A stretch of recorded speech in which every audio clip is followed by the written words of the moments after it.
안산 동산교회 담임 목사 김성겸입니다. 이렇게 사실 안산의 대표적인 교회라고 하면 안산 동산교회를 꼽는데, 의왕의 대표 교회는 그렇죠, 은혜교회죠. 그래서 이렇게 안산의 대표적인 교회를 사역하는 목사 입장에서 의왕을 대표하는 교회의 초대를 받아서 이렇게 말씀을 전하게 된 것을 기쁘게 생각합니다. 네. 그런데 김인중 목사님을 더 많이 기억하시는 분도 계실 것 같아서요. 아시겠지만 안산동산교회는 이제 79년에 원로 목사님이신 김인중 목사님께서 이제 개척을 하셨고, 2016년에 목사님이 은퇴하시면서 저는 그때 이제 2대 목사로 위임을 받았습니다. 제가 동산교회는 사실 2002년 12월에 아직 새파란 강도사였을 때, 강도사를 2년이나 했어요. 목사 한 수 다 받으려면 30세가 돼야 되는데 30세가 안 돼가지고 2년이나 강도사 하던 시절, 동산교회 부교역자로 처음 와서 그때부터 안산에 살기 시작했는데, 저도 제가 안산에 이렇게 오래 살 줄은 몰랐습니다. 하여튼 이렇게 살고 있습니다. 그래서 16년부터 이제 위임 받아서 목회하고 있고, 벌써 그러니까 제가 10년째더라고요. 근데 사실 저한테는 개인적으로 12년이 지난 셈인데, 왜냐하면 앞에 2년을 동사를 했거든요. 김인중 목사님랑 같이. 그래서 하나님의 은혜로 또 이렇게 목회를 감당하고 있습니다. 다시 한번 이렇게 은혜장로교회, 은혜교회, 보통 여러분은 뭐라고 부르시죠? 제가 홈페이지를 보니까 은혜장로교회라고 이렇게 되어 있는데, 우리 성도님들은 보통 뭐라고 부르세요? 은혜교회. 알겠습니다. 은혜교회가 훨씬 강렬하네요. 네. 우리 은혜교회, 오늘 하나님의 은혜와 평강이 넘치는 예배가 되기를 축복합니다. 근데 방금 이제 우리가 읽은 말씀이 에스겔서 37장이고요. 제가 설교 제목을 아까 보니까 제가 전달을 조금 부족하게 했나 봐요. 성전 옆 공동묘지예요, 설교 제목이. 이게 무슨 남양 특집도 아니고 여름도 거의 다 끝났는데 무슨 무시무시한 얘기를 하려고 설교 제목이 성전 옆 공동묘지인가 궁금하신 분들이 계실 것 같아서 일단 그 궁금증부터 풀어드리도록 하겠습니다. 제가 준비한 영상이 있는데요, 영상을 잠시 보시겠습니다.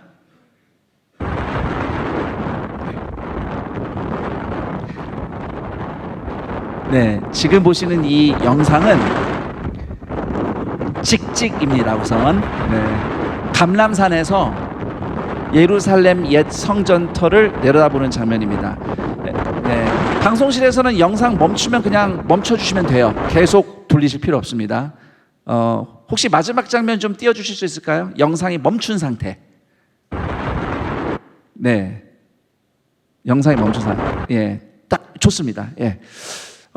좀 이 아래쪽에서 좀 어떻게 볼지 모르겠는데, 지금 여기가 이 황금돔, 지금은 이슬람 사원인데 옛날에 여기에 성전이 있었어요. 솔로몬 성전이 있던 곳이고요. 이 성전 동쪽 벽입니다. 그런데 이 동쪽 벽에 여기서는 좀 흐릿흐릿한데 뭐가 이렇게 많이 있습니다. 하얀 게 많이 있고요.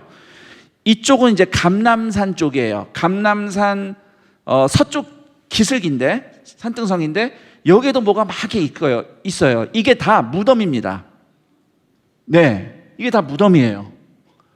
그래서 지금 예루살렘에 가면은 성전 동쪽 옆과 그리고 감람산 서쪽 산등성 해가지고 전부 다 공동묘지예요. 무덤이 가득 차 있습니다. 이 골짜기를, 지금 이 감람산과 예루살렘 사이 골짜기를 이제 기드론 골짜기라고 하거든요. 자, 왜 저기에 저렇게 무덤이 많은가? 저 오래된 거는요, 히스기야 왕 시절까지 거슬러 올라가요. 무덤을 발굴해 보면 이 유대교에 이런 믿음이 있어요. 마지막 날, 최후의 심판 날에 이 기드론 골짜기에서 의인이 부활하리라 라는 신앙을 따라서 많은 유대인들이, 특히 지난 2000년 동안, 그러니까 예수님 시절부터 지금까지 내가 마지막 날 이 골짜기에서 부활해야 된다고 수많은 유대인들이 이렇게 무덤을 써서 지금은 성전터 옆에 공동묘지가 저렇게 만들어져 있습니다. 이런 유대교 신앙의 근거로 인용되는 성경 말씀이 여럿 있습니다. 예를 들면 스가랴서 14장 4절에 보면 마지막 날 메시아가 감람산에 나타나신다. 근데 사실 우리는 이제 예수님을 믿으니까, 복음을 아니까 이거 완전히 예수님 얘기잖아요. 예수님 감람산에서 늘 기도하셨고 제자들과 함께 하셨고, 근데 유대인들은 최후의 심판날에 메시아가 감람산에 나타난다, 이렇게 이거를 해석을 해요. 그리고 다니엘서 12장 2절에도 보면은 마지막 심판받기 위해서 의인과 죄인이 모두 부활할 거다라는 말씀이 있기도 합니다.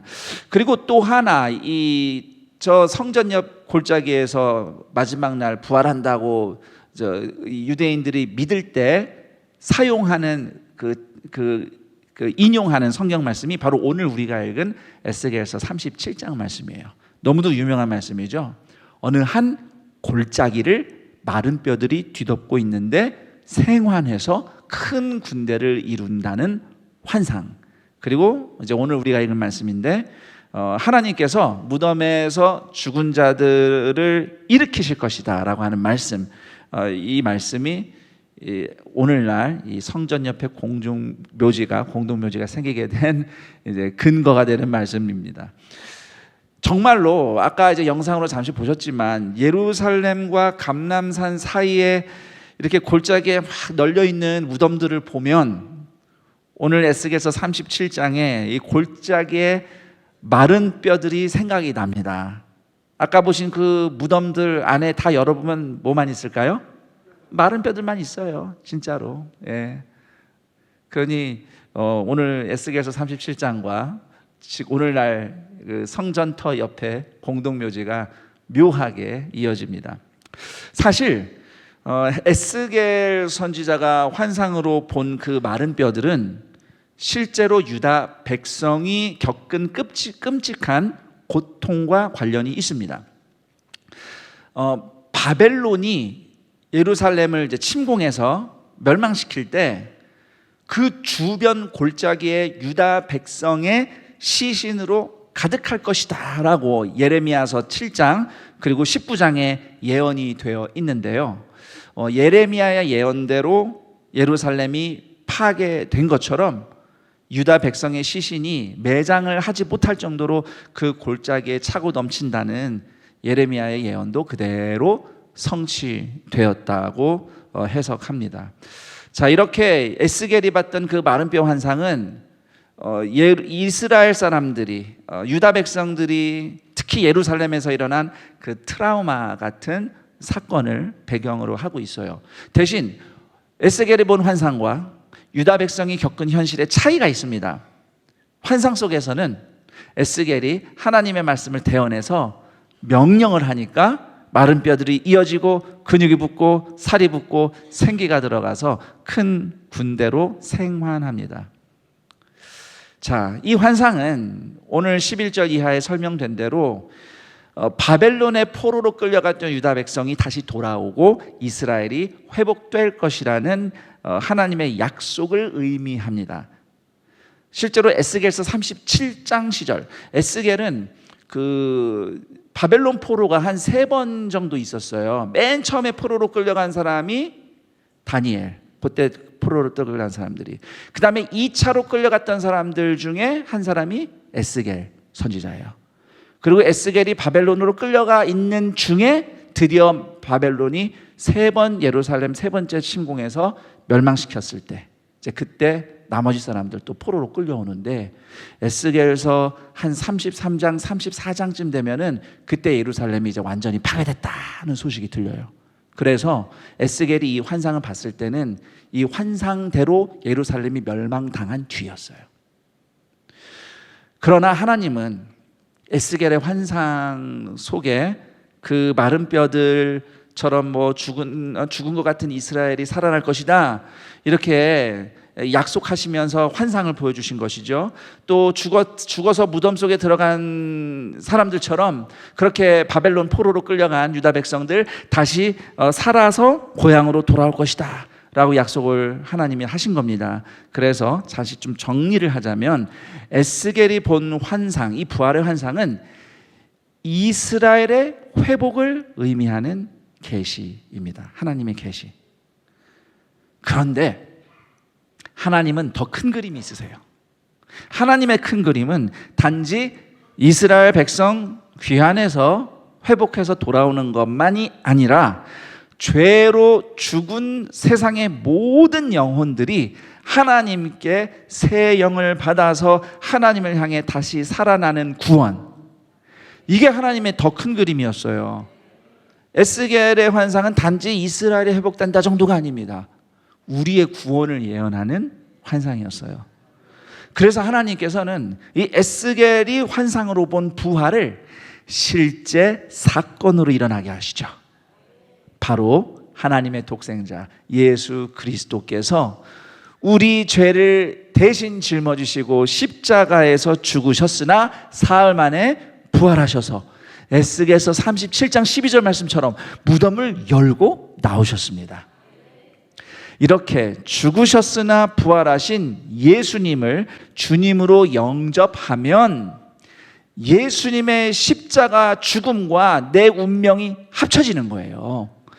내 죄에 대해서는 십자가 지신 예수님처럼 죽고 하나님에 대해서는 부활하신 예수님처럼 살아나는 것입니다. 마른 뼈가 하나님의 영으로 다시 살아나리라는 에스겔서 37장 13, 14절 말씀처럼 성령님을 받아서 우리도 하나님 앞에서 살아난 새 생명이 된 겁니다. 그래서 그리스도인에게 부활은 마지막 날에만 일어날, 그러니까 마지막 날에 부활하신 예수님처럼 변화받는 그 부활만 전부가 아니에요. 십자가 복음으로 구원받은 성도들에게는 지금 오늘 여기서부터 부활이 시작이 된 겁니다. 죄로 죽었던 사람이 예수님을 믿음으로써 하나님을 향하여 살아난 사람으로 살고 있어요. 자, 옆 사람과 인사합니다. 부활은 이미 시작되었습니다. 그래서 로마서 6장 4절 말씀 이렇게 증거합니다. 그러므로 우리가 그의 죽으심과 합하여 세례를 받음으로 그와 함께 장사되었나니 이는 아버지의 영광으로 말미암아 그리스도를 죽은 자 가운데서 살리심과 같이 우리로 또한 새 생명 가운데서 행하게 하려 함이라. 그래서 다시 말씀드립니다. 예수님을 믿는다는 것은 부활하신 예수님과 합쳐져서 새 생명을 사는 겁니다. 그래서 부활은 이미 시작된 겁니다. 그런데 이걸 모르고 부활을 그저 미래에 일어날 일로만 생각하면 하나님 보시기에 영적으로는 죽은 종교 생활만 할 수 있습니다. 교회는 왔다 갔다 하는데 삶에 아무런 변화도 열매도 일어나지 않거나 또는 심지어 교회에서는요 예배드리는 모습 보면 막 신앙이 좋은 것 같아요. 찬양할 때 막 할렐루야 하나님 막 이렇게 손 들고 찬양도 하고 기도도 열심히 하는데 막상 일상에서는 가정에서는 일터에서는 생각하는 거나 말하는 거나 태도나 행동 어디에도 하나님의 은혜와 의와 평강이 보이지 않는 모습. 은혜의 교회는 이런 분들은 없겠죠. 아니 일전에 저희 교회 저희 사무처장님한테 이런 얘기를 들었습니다. 어떤 분들이 교회에 찾아와서 암흑의 집사를 찾더래요. 근데 이제 아무리 찾아도 개인정보 함부로 말해주면 안 되니까 무슨 일이시냐 왜 찾으시냐 했더니 그 사람이 동산교회 집사다 뭐다 해가지고 돈을 빌려줬는데 안 갚았대요. 그래서 하도 연락을 해도 안 받아서 받으러 왔다고 만나러 왔다고. 그래서 이를 어쩌나 그렇다고 해서 번호를 함부로 가실 수도 없고 교적을 뒤져봤더니 이게 불행인지 다행인지 몇 년 전에 이미 떠났어요 동산교회를. 그래서 그분은 더 이상 우리 교회 교인이 아닙니다. 몇 년 전에 떠났네요. 근데 참 씁쓸했습니다. 제가 그 보고를 들으면서 다시 옆 사람과 인사합니다. 은혜교회는 이런 일이 없습니다. 네. 자, 교회에 가면 내 자리가 있어요. 여기도 보면은 글쎄요, 지금 이제 이렇게 성도님들이 예배당에 자리에 앉아 계신데 사람의 심리는 참 희한해요. 대체로 주일에 내가 앉는 자리에 대부분 앉으세요. 예. 그리고 새벽 기도 때도 내가 앉는 자리가 거의 정해져 있어요. 그렇죠? 그리고 교회에서 여러분 활동하면서 또 각자의 자리가 있잖아요. 은혜교회 오면은 막 내 자리가 있어 좋아하시는데 정작 여러분의 일상의 삶의 자리에 하나님을 위한 자리는 있습니까? 주님을 믿는다고는 하는데 대체로 보니까 내 마음대로 하는 게 더 많아요. 네? 마음 내키는 대로 말하고 기분대로 행동했고 내 생각대로 고집했고, 이런 인생이 성전 옆에 있는 무덤 같은 처지이다 라고 말할 수 있겠습니다. 성전 옆에 공동묘지, 마지막 날 부활하겠다고 성전 옆에 자리를 마련하긴 했는데 그렇게 자리를 마련한 무덤에는 산 사람은 아무도 없어요. 다 죽은 마른 뼈밖에 없어요. 마찬가지입니다. 예수님을 믿는다고 하는데 부활하신 예수님과 합쳐진 삶, 예수님을 따르는 삶이 없다면 그 사람은 성전과 아무리 가까이 살아도 성전 옆 무덤밖에 안 되는 겁니다. 우리 은혜교회 성도 여러분, 요즘 여러분의 신앙생활은 어떤 것 같습니까? 가정과 일터와 학교와 인간관계 등등 우리가 평소에 살아가는 모든 삶의 자리에서 부활하신 예수님과 합쳐진 삶을 열망하며 추구하며 살고 계십니까? 예수님이 하시는 일에 여러분은 관심이 있으십니까? 혹시 내가 하는 일, 내가 좋아하는 일, 내 관심사에만 바쁜 것은 아닙니까? 평소에 하나님과 아무 상관없는 생각과 아무 상관없는 마음과 아무 상관없는 행동으로 우리의 삶을 채우고 있지는 않은지 돌아봤으면 합니다. 예루살렘 그 기드론 골짜기 공동묘지 사진 한 번만 더 보여주십시오.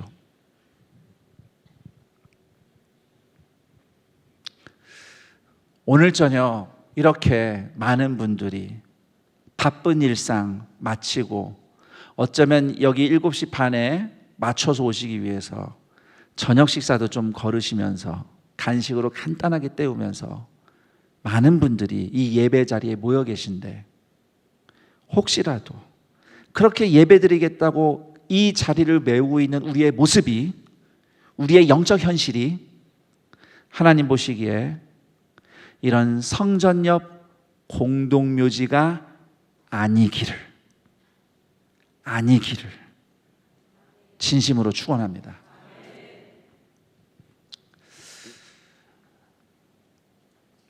은혜의 교회 가족들은 예배 자리에서도 살아있을 뿐만 아니라 삶의 모든 자리에서도 부활하신 예수님과 함께 살아 움직이는 부활의 사람들이기를 축복합니다.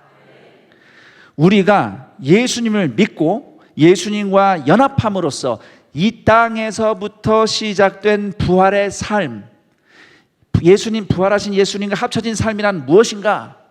저는 오늘 이 저녁에 두 가지로 설명을 드리고 싶습니다. 자, 우선 첫 번째로 저를 따라해 볼까요? 생각과 마음과 행동이 성령님의 다스림을 받는 삶.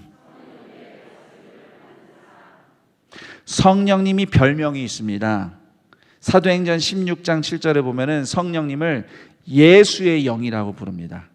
이게 예수님의 영혼이 성령님이어서가 아니고, 그게 아니고 성령님을 받으면 예수님과 합쳐져서 예수님을 닮아가도록 도우시는 영이기 때문에 예수의 영이에요. 그러니까 부활하신 예수님과 합쳐진 삶은 다르게 말하면, 저를 따라합니다. 성령 충만한 삶. 저를 계속 따라합니다. 성령으로 다스림 받는 삶.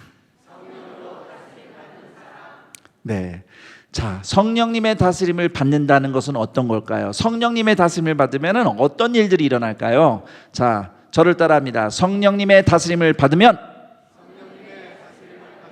하나님의 말씀을 듣고 깨닫는다. 그 요한복음 14장 26절을 보면은 예수님께서 성령님을 보혜사라고 소개하시면서 성령님께서 너희에게 모든 것을 가르치고 내가 너희에게 말한 것을 생각나게 하시리라 라고 약속하시는 대목이 나옵니다. 이제 성령님을 우리말 성경에서는 보혜사라고 어렵게 번역을 했어요. 그 한문 뜻 풀어보면은 뭐 보호하시고 은혜로우신 스승님 해서 그렇게 풀었대요. 그런데 이 보혜사라는 말을 신약 성경 헬라어 원문으로 보면은 파라클레토스라는 말입니다. 이건 또 무슨 방언인가 싶은데 그래도 뭐 제가 설교하는 자리에 여러분 계시니까 이런 거 한 번쯤 따라 했다. 그래도 좀 추억이 있어야 되지 않겠습니까? 한번 저를 따라해 볼까요? 파라클레토스. 이게 보혜사로 번역된 원어입니다. 그런데 파라클레토스는 사실 두 가지 의미가 있어요. 첫 번째 기본적인 의미는 돕는 자예요. 돕는 자. 그래서 성령님하고 여자가 별명이 같아요. 자, 창세기 2장에 여자가 남자의 돕는 배필이라고 되어 있죠. 돕는 자예요. 물론 언어는 달라요. 창세기 2장은 히브리어니까 이것도 알아두시면 좋습니다. 절 따라합니다. 에제르라는 말이 돕는 자라는 말이에요. 근데 이 에제르라는 말하고 이 보혜사로 번역된 파라클레토스하고 같은 뜻이에요. 그래서요, 여자가 남자를 돕는 자라고 할 때는 어떤 의미가 있냐면요, 하나님처럼 돕는 자라는 의미가 있어요. 이게 어시스턴트가 아니에요. 보조가 아니에요. 다윗이 시편에서 하나님은 나의 도움이십니다 할 때 같은 단어 썼어요. 에제르. 하나님이 저 보조 아니잖아요. 그건 주님이시잖아요. 그래서 하나님하고 여자가 별명이 같아요. 네, 우리 여성분들 주변에 있는 분들과 이렇게 얘기합니다. 나 이런 사람이에요. 아, 왜 자신이 없으세요? 하나님이 그렇게 창조하셨다니까. 네. 자, 성령님이 이제 파라클레토스가 일단 돕는 자라는 뜻이 있습니다. 근데 또 두 번째 뜻이 있는데요. 그리스 로마 시대에는 변호사라는 뜻이 있었어요. 그래서 예수님이 성령님이 보혜사다, 돕는 자다라고 소개하시면서 설명하시는 내용이 요한복음 14장 26절을 보면 성령님이 모든 것을, 그러니까 말씀을 가르쳐 주시는 뜻이에요. 말씀을 가르쳐 주시고 내가 너희에게 말한 거, 그러니까 예수님이 가르쳐 주신 말씀이 생각나게 해주신다. 그래서요, 성령님이 우리를 도우시는 가장 중요하고 기본적인 방식은요, 우리가 말씀을 듣고 깨닫고 생각나도록 해주시는 거예요. 우리가 보통 성령님 하면 능력을 먼저 떠올려요. 맞습니다. 성령의 은사, 능력이 있는데 이 능력은 교회를 섬길 때 사용하라고 선물로 주신 거고, 성령님이 성도 개인을 도우실 때 제일 중요한 건요, 우리 신앙의 양심에 성경 말씀이 들리고 깨닫고 기억나고, 그래서 우리 살다가 순간에 이러면 내가 내 마음대로 하다가 갑자기 마음에 막 그런 찔림이 오잖아요. 너 그러면 안 되잖아. 너 설교 들었잖아. 너 아침에 성경 읽었잖아. 너 이렇게 하면 안 되지 라는 소리가 들리십니까? 안 들리십니까? 여러분 들리면서 살잖아요. 성령님이 그렇게 찌르신다고요. 예. 성령님은 딱 거기까지만 하셔요. 조종하진 않으세요. 예. 성령님은 조종하진 않으세요. 조종하는 거는 그 귀신이 하는 거죠. 무당이 신내림 받는다든지, 제가 신약 성경에 귀신 들린 사람 막 조종하잖아요. 성령님 우리 조종 안 하세요. 왜냐하면 우리는 인격적으로 하나님의 형상으로 창조하셨기 때문이에요. 그래서 성령의 다스림을 받는 사람은 뭐 막 로봇처럼 시키는 대로 이런 게 아니고, 성령님이 우리의 양심에 계속 말씀을 생각나게 하시고 말씀을 묵상하게 하시고 말씀을 깨닫게 하셔가지고 그 말씀을 기준으로 생각하고 말씀을 더 듣고 싶고 말씀을 따라 실천하기로 결심하고, 근데 순종하게 만드시진 않아요. 그건 여러분이 해야 돼요. 물론 은혜로 순종하는데 하나님은 우리를 인격적으로 인도하시니까요. 그래서 다시 정리해 드립니다. 성령의 다스림을 받으면요, 말씀을 듣고 말씀을 따라서 행동하려고 해요. 그게 중요한 표징입니다. 자, 그 다음 저를 또 따라합니다. 성령님의 다스림을 받으면 회개하고 순종할 의지가 충만하다. 회개하고 순종할 의지가 충만하다. 맞습니다. 우리가 이제 에스겔서 37장을 읽었는데 앞에 36장 26절 27절 보면은 하나님이 굳은 마음을 제거하고 새 마음을 주신대요. 근데 그때 이 새 마음이 뭐냐면은 하나님이 영을 보내주신대요. 영을 부어주신대요. 영을 우리 마음에 주신대요. 그러니까 성령님이죠. 성령님이 임하면 내 규례를 행하게 하리니 너희가 내 규례를 지켜 행하리라. 그래서 성령의 다스림을 받으면은 하나님의 말씀대로 순종하려고 이제 새 출발을 합니다. 새 출발하려면 회개하는 거죠. 그래서 성령님의 은혜를 입으면 언제나 회개하는 마음과 새롭게 순종하겠다는 의지가 올라오는 겁니다. 자, 그리고 또 성령님의 다스림을 받으면, 따라합니다. 성령님의 다스림을 받으면 성령님이 주시는 기쁨이 넘친다. 이 성령님이 주시는 기쁨은요, 그냥 무조건 행복해 하하호호호 여러분 억지로라도 웃으면 기쁩니다 이런 거 아닙니다. 데살로니가전서 1장 6절에 보니 또 너희는 많은 환난 가운데서 성령의 기쁨으로 말씀을 받아 우리와 주를 본받는 자가 되었으니 라고 말씀하고 있습니다. 힘든 일이 많아도 말씀을 들을 때 은혜 받고 기쁨이 올라와서 그래도 나 믿음 포기하지 말아야지, 그래도 믿음으로 버텨야지, 그래도 예수님 따라 살아야지 라는 이 순종할 힘이 솟아오릅니다. 이것이 성령님의 다스림을 받는 사람이 경험하는 기쁨입니다. 자, 그리고 이거 중요합니다. 성령님의 다스림을 받아서 순종하면 성품에 성령의 열매가 맺힌다. 너무 좋은 말씀, 여러분 유명한 말씀 아시죠? 갈라디아서 5장 22절 23절 오직 성령의 열매는 사랑과 희락과 화평과 오래 참음과 자비와 양선과 충성과 온유와 절제니. 예. 여러분 왜 성품 좋은 사람 막 이렇게 얘기하잖아요. 그런데요, 물론 뭐 천성적으로 성품 좋다 뭐 이렇다 얘기할 수는 있겠지만 엄밀히 말해서요, 그리스도인의 성품은 성령의 열매입니다. 제가 여러분 보시면 이렇게 뭐 쾌활하고 막 웃고 그러니까 되게 친절하고 나이스하고 배려심도 많을 것 같고 뭐 목사님은 막 내가 얘기해 주면 다 이해해 줄 것 같고 뭐 그렇게 착각하시는 분들이 많은데요, 저 사실 그렇지 않습니다. 제 아내가 공인하는 바 저는 공감 능력 제로입니다. 예. 제 아내가 가끔은 저에게 얘기하기를 당신과 얘기하다 보면 벽 보고 얘기하는 것 같아 라고 할 때가 있습니다. 그럼 제가 뭐라고 합니까? 미안해 허허허 이러지 뭐 어떻게 할 수가 없어요. 예, 저는 이게 없어요. 그냥 그런 머리가 친절하지 않습니다. 친절한 척은 할 수 있는데 진짜로 친절한 사람은 아닙니다. 저는 뭐 소시적에도 굉장히 나만 아는 좀 독선적이고 이기적인 사람이었고요. 하여튼 저는 뭐 구두쇠예요. 예. 뭐 남을 위해서 돈도 잘 안 써요. 그런데요, 순종하면 이런 열매들이 맺혀요. 예. 제가 그 교구 목사 시절에 아마 우리 은혜교회에서는 이제 구역장이라고 부르겠죠. 예, 저희 교회는 그 이제 교구를 저희는 이제 소그룹을 셀이라고 부르고요. 그 셀 리더들이 여럿 있으면은 그 중에 한 명이 이제 그 지역을 담당한다 해서 지역장이라고 불러요. 지역장님들하고 이제 교구 목사인 제가 같이 이제 모임을 하고 점심 먹으러 갔습니다. 그런데 보통 그런 자리 가면 이제 식사 계산은 성도님들이 하시더라고요. 보통은. 네, 저도 그냥 그러려니 했어요. 그런데 제 마음에 좀 찔림이 왔습니다. 어떻게 목사가 맨날 얻어먹냐? 응? 대접만 받냐? 네가 한 번쯤 쏴야지.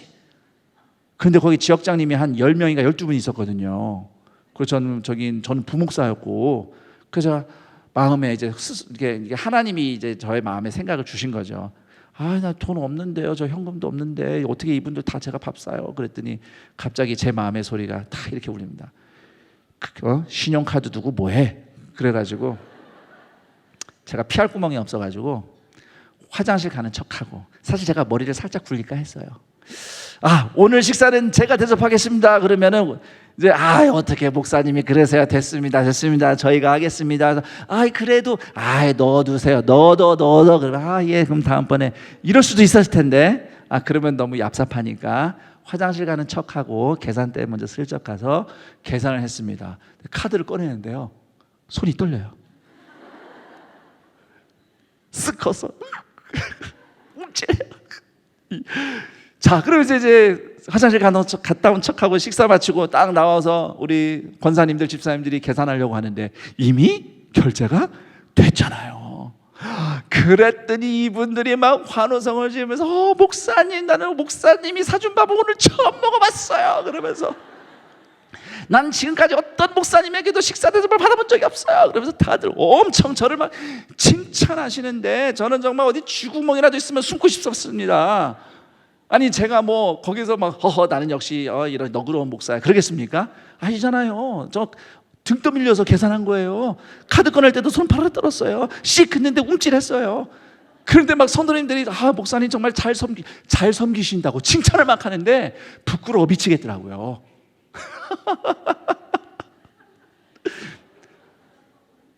이게 성령의 열매예요. 저 같은 구두쇠가 갑자기 은혜를 받고 감동으로 누군가에게 대접하거나 그 섬기고, 그 순종이 바로 안 되잖아요. 좀 갈등하잖아요. 그렇죠? 갈등하는데 그래도 순종하겠습니다 하면은 사람들이 그거를 제 성품으로 봐주더라고요. 예. 아니 집에서는요, 제 아내가 무슨 얘기하면 저 공감하기가 되게 그냥 그게 없어요. 내 뇌에는 그런 게. 예. 그런데 또 이렇게 성도들하고 이렇게 대화하면서 성도들 얘기를 듣다 보면은 그분들이 목사님 참 공감 잘해주고 얘기 잘 들어주신다고 그러는 거예요. 저는 그런 성향이 아니에요. 그냥 성도를 섬기기 위해서 순종하느라고 하고 싶은 말이 막 올라왔는데 참고 그냥 들었거든요. 그랬더니 덕분에 저는 잘 들어주는 목사라는 성품 좋은 목사로 칭찬을 받고 있습니다. 이런 게 성령의 열매입니다. 네. 그래서 제가 좀 엉뚱한 생각이 들었어요. 교회에서는 막 그렇게 막 이렇게 선한 열매가 막 맺히면서 막 잘 섬기는데 집에 가면 도루묵인 분들, 교회에서는 성령님이 은혜를 주셔가지고 순종을 하니까 여기서는 사랑의 열매, 기쁨의 열매, 오래 참음의 열매. 교회에서는 그렇게 참는데 집에 가서 못 참아. 예? 사실 이러면 안 되겠죠. 네, 우리 교회 공동체 안에서 우리의 신앙의 양심에 찔림이 올 때 순종하겠습니다 해서 순종할 때 맺히는 성령의 그 성품의 열매들이 가정에서도, 일터에서도, 일상에서도 맺히기를 축복합니다. 네. 자, 그리고 이게 또 중요합니다. 저를 따라합니다. 성령님의 다스림을 받으면 주님 부르신 일에 순종하여 섬길 때 성령님의 은사와 능력이 역사한다. 사도행전 5장 32절에서 사도들이 그 복음을 전하면서 하나님은 순종하는 자들에게 성령을 주신다라는 말을 하는데요. 일단 이 말씀의 1차적인 의미는 예수님을 구주로 영접하는 믿음에 순종을 했더니 성령님을 선물로 받았다는 의미예요.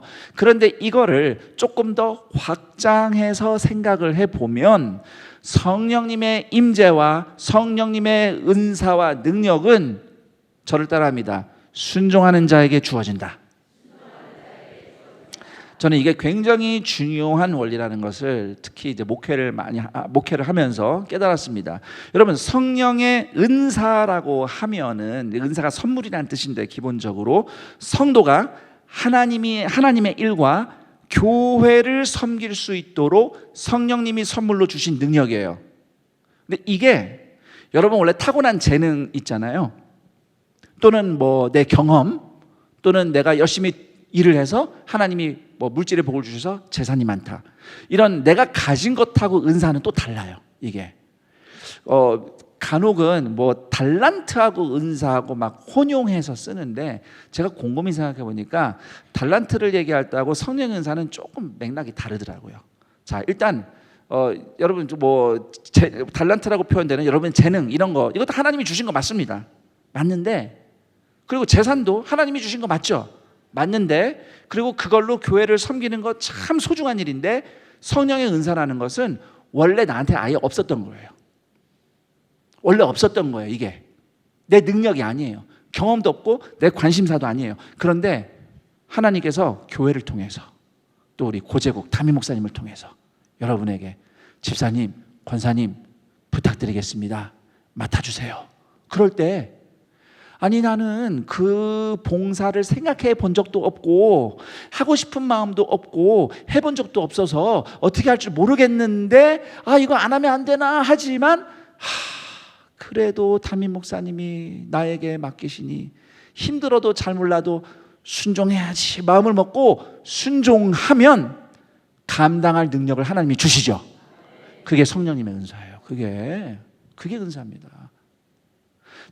제가 아까도 뭐 좀 설명드렸지만, 저라는 사람, 이 성향과 기본적인 성품은 목사를 하는데 별로 좋지 않아요. 예, 목사를 하는데 별로 맞지 않아요. 솔직한 얘기로. 그런데 목사를 하라는 하나님의 부르심에 순종을 하니까 할 수 있도록 하나님이 그런 다양한 능력들을 주신 거더라고요. 제가 원래 그렇게 타고난 사람이 아니라니까요.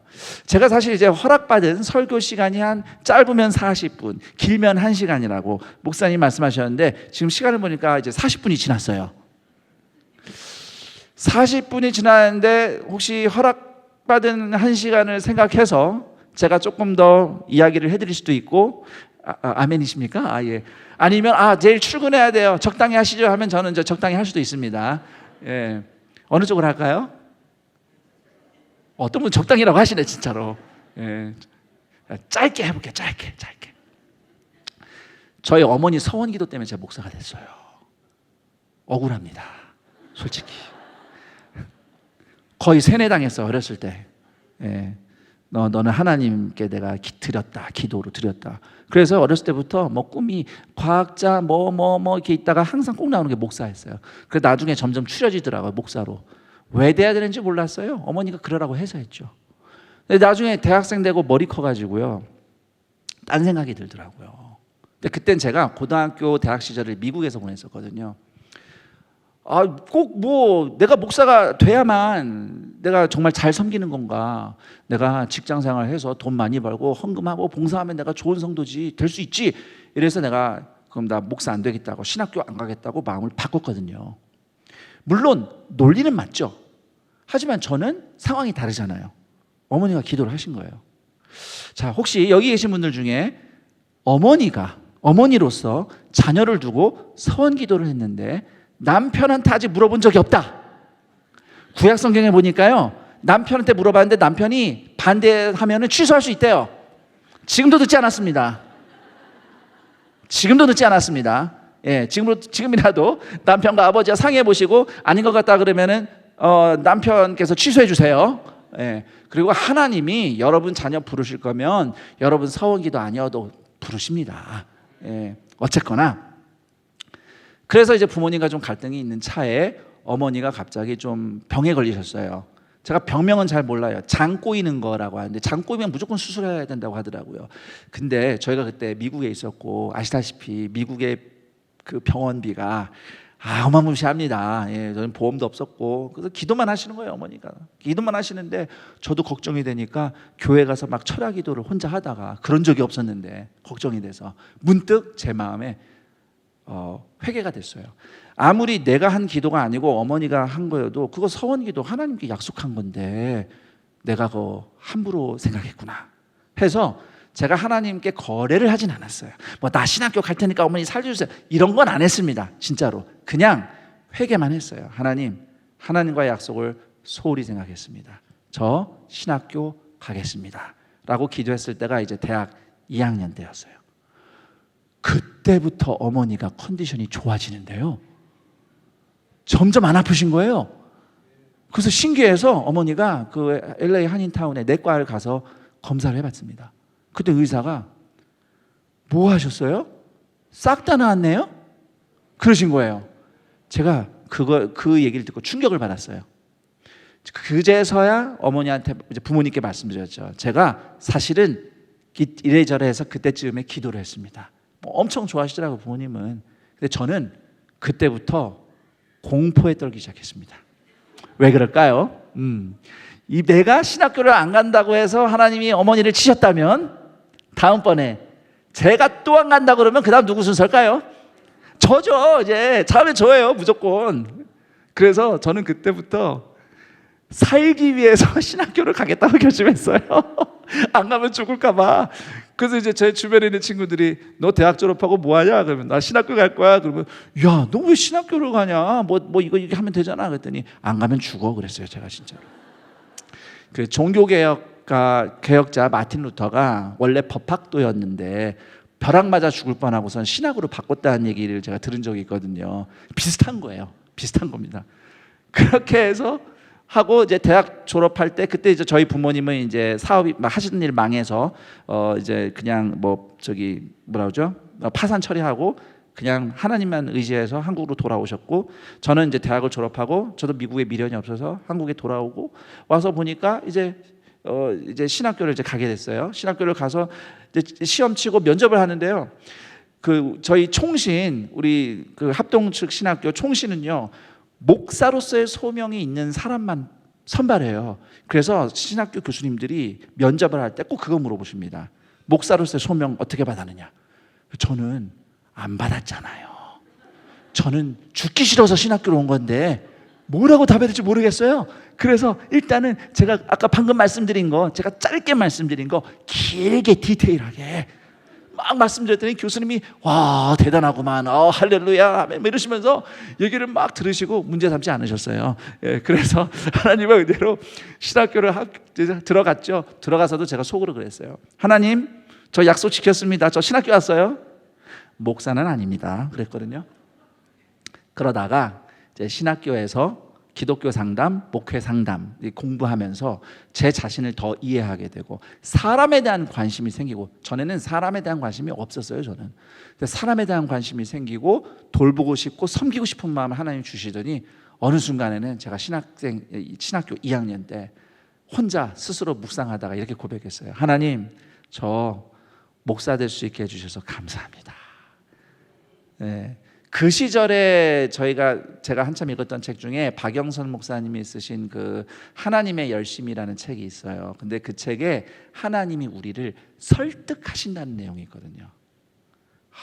하나님이 저를 설득하셨더라고요. 몇 년을 끌고. 네. 설득할 때 순종하시면 순종한 만큼 하나님이 감당할 능력을 주십니다. 그게 성령의 은사예요. 그래서 여러분, 물론 하나님이 여러분에게 주신 타고난 재능도 있고, 또 세상에서 돈 벌면서 하나님이 은혜 주셔서 돈으로도 헌금하면서 기부하면서 좋은 일 많이 하실 수 있습니다. 그러나 저는 여러분이 내 재능보다 성령님의 은혜와 은사로 섬기는 기쁨을 누리시길 축복합니다. 나는 잘 모르고 능력도 부족하지만 구원해 주신 예수님이 고맙고, 그래서 주님이 맡기신 일을 순종하겠습니다. 그냥 겸손히 순종할 때 하나님이 감당하도록 주시는 성령님의 능력과 은사를 경험하며 성령님의 은혜로 날이 갈수록 더욱 빛나는 우리 은혜교회 성도님들 다 되시기를 주님의 이름으로 축원합니다. 자, 그리고 제가 지금까지 말씀드린 것은 부활하신 예수님과 합쳐진 삶이란 성령님의 다스림을 받는 삶이다 라는 걸 제가 쭉 설명을 드린 거예요. 예, 자, 이제 두 번째가 있어요. 부활하신 예수님과 합쳐진 삶에 있어서 정말 중요한 거 있습니다. 저를 따라합니다. 믿음의 공동체를 이루는 생활. 에베소서 1장 23절을 보면 예수님이 교회 머리이시고 교회는 그분의 몸이라는 말씀이 있습니다. 교회 머리는 고재국 목사님이 아니고 부활하신 예수님이시죠. 네, 부활하신 예수님이세요. 우리는 부활하신 예수님과 한 몸이에요. 한 몸인 겁니다. 그래서 우리가 예수님을 믿고 예수님 말씀을 따라 서로 사랑하면서, 이게 중요해요. 서로 사랑하면서 그렇게 함께 교회 공동체를 이루며 살아가는 것 그 자체가, 함께 교회 공동체로 한 가족으로 살아가는 것 자체가 부활하신 예수님과 합쳐져 사는 삶의 실제예요. 그러니까 부활하신 예수님과 함께 산다는 것이 그냥 머릿속으로 상상하는 난 예수님과 함께 있어. 눈에 보이진 않지만 주님과 함께 있는 거야. 이게 관념적으로 하면서 사는 게 아니고, 이렇게 함께 교회 공동체, 은혜교회 공동체 이루어서 같이 한 몸으로 살아가는 것 자체가 머리이신 부활하신 예수님과 한 몸으로 사는 겁니다. 근데 사실 서로 사랑한다는 게 이게 참, 거시기 합니다. 이게 참. 왜 교회가 하나님의 가족이다 그러면 어떤 마음부터 드세요? 지지고 볶으면서 사는 거, 이게 먼저 떠오르지 않나요? 여러분 가족도 다 그렇지 않아요? 조금씩 그런 게 있어요. 애들 키우다 보면은 이게 4배에서 40주 동안 데리고 있다가 난 자식인지 어떻게 이럴 수가 있나 싶을 때도 있고요. 남편은 맨날 내 편이 아니고 남편이고, 이런 일들을 여러분 가정 안에서 막 겪으면서 사실 가정과 관련돼서 스트레스와 아픔이 많으면은 교회가 가족이다 그러면 열받아요. 내가 겪은 가족은 그렇지 않거든요. 근데 이런 게 있습니다. 교회에서요, 서로 사랑한다는 것은 물론 이상적으로 막 서로 사랑하고 얼굴만 봐도 막 좋고 막 같이 있어 너무 좋아요. 잘 지냈어요.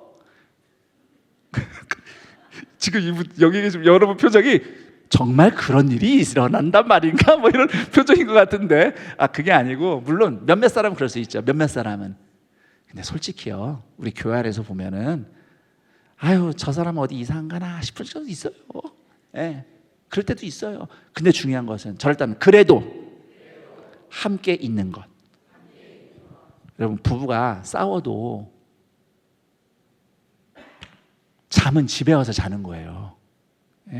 외박하지 마시고, 좀 티격태격해도 저녁은 집에 와서 먹는 거예요. 그게 가족이니까 서로 사랑하는 실천이에요.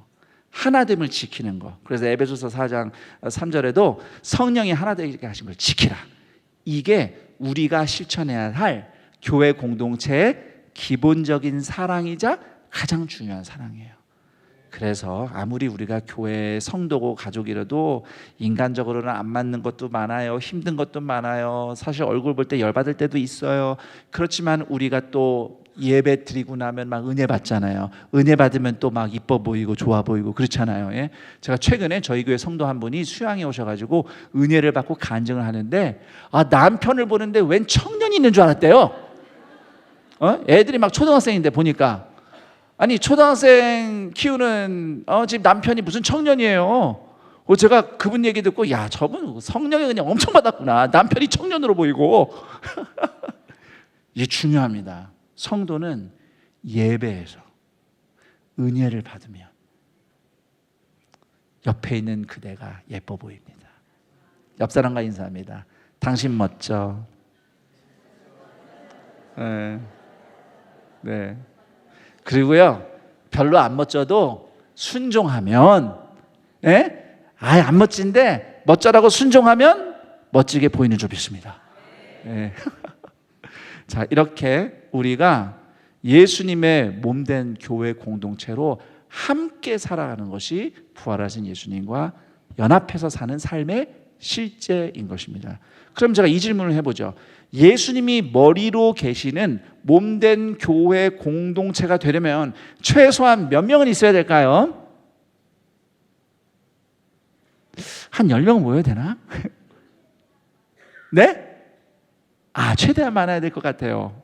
네? 부활하신 예수님이 머리로 계시는 몸된 교회 공동체가 되려면 몇 명이 있어야 될까요?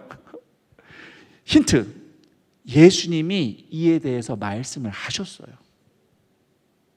마태복음 18장 20절 같이 읽어볼까요? 두세 사람이 내 이름으로 모인 곳에는 나도 그들 중에 있느니라. 맞아요. 물론 우리가 이단도 많고 거짓 교사도 많으니까 교단이 존재하고 어떤 규칙에 의해서 지역교회가 조직이 되고 또 당회가 조직되고 하는 어떤 그런 형태는 있어요. 그런데 이제 예수님이 하신 말씀의 이 본질적인 내용을 보면은 예수님은 두 사람만 믿음으로 함께 있어도 거기 같이 계신대요. 그 두세 사람이 성전된 공동체래요. 물론 우리가 은혜교회 예배당을 건물을 성전이라고 부르긴 하지만 사실 건물이 진짜 성전은 아닙니다. 사람이 성전이죠. 성령님이 우리 안에 거하시는데요. 그래서 단 몇 명이라도 예수님의 이름으로 모였으면 예수님의 몸된 공동체가 맞습니다. 예수님의 약속대로 머리신 예수님이 거기 계십니다. 그래서 교회 공동체로 함께하는 것이 부활하신 예수님과 합쳐진 삶인 것입니다.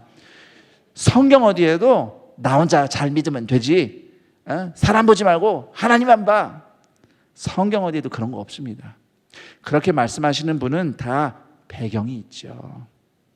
그 코로나 이후에 온라인으로만 예배드린 분들이 꽤 많아요. 저희 교회에서 성도님들이 좀 설문조사를 해봤어요.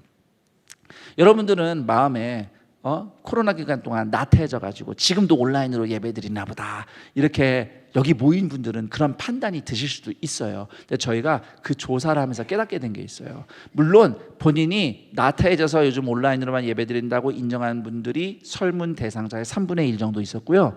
또 3분의 1은 치매 부모님 또는 중병에 걸려서 못 움직이는 분 옆에서 간병하느라고 움직일 수가 없는 분들이 온라인으로 예배드린다고 한 분이 한 3분의 1이 있었어요. 나머지 3분의 1은 인간관계가 사람이 힘들어서 온라인 예배 드린다고 응답했는데요. 제가 그래서 깨달은 게 많아요. 사람 때문에 아팠구나. 사람 때문에 상처받고 아파서 나 혼자만 그냥 잘 믿으면 돼, 이런 분들이 많더라고요. 하나님께서 그런 마음 꼭 고쳐주기를 축복합니다. 지금 이 예배가 온라인으로 생중계 되는지 잘 모르겠는데 되나요?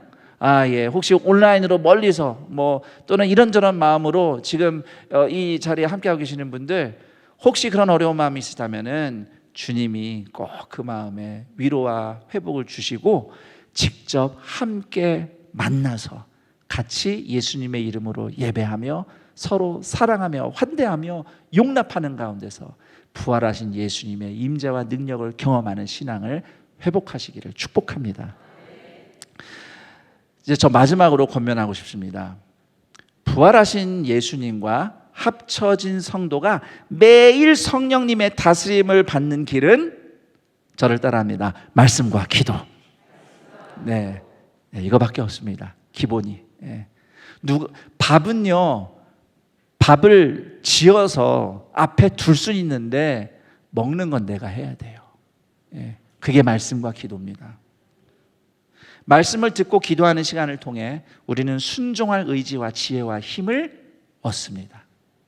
말씀은 내 마음의 양식이며 기도는 내 영혼의 연료입니다. 말씀을 들을 때마다 성령님이 가르쳐 주시는 지혜를 얻고 또 기도의 자리에 나올 때마다 성령님이 나의 처졌던 영혼에 용기와 의지와 능력을, 다시 일어날 능력을 부어주심을 경험합니다. 그래서 우리가 이렇게 말씀을 함께 듣기도 하고요, 각자 성경을 통독하기도 하고 또 말씀을 묵상하기도 합니다. 새벽에 기도할 때 홀로 기도하기도 하지만 함께 기도하기도 하고, 교구에서 성도들이 모여서 기도하기도 하고, 또 구역 예배에서 소그룹으로 함께 모여서 기도합니다. 그렇게 말씀과 기도로 살아내는 하루는 내 힘이 아니라 성령님이 주신 힘으로 살아내는 하루입니다. 물론 매일매일 똑같이 충만하게 살 수는 없을 겁니다. 인생은 올라갔다 내려갔다 올라갔다 내려갔다 하는 게 있어요. 그러나 우리가 주님 앞에 말씀과 기도 자리에 나올 때마다, 말씀과 기도 자리에 나올 때마다 성령님이 새 힘 주시는 거 경험하고, 내가 아무리 마음이 힘들고 어려운 환경이 있고 또는 몸이 아프고 처지고 해도 그 성령님께서 내게 주신 힘으로 오늘 하루를 살아간다는 것을 생생하게 경험하면서 하루를 마칠 때, 주님, 제가 돌아보니 제가 열심히 산 게 아닙니다. 성령님이 힘 주셔서 살았습니다 라고 고백할 수 있는 그 맛을 아는 우리 은혜교회 성령님의 다스림을 받으며 부활하신 예수님과 함께 살아가는 복된 주님의 자녀들 다 되시기를 우리 주 예수 그리스도의 이름으로 축원합니다. 아멘.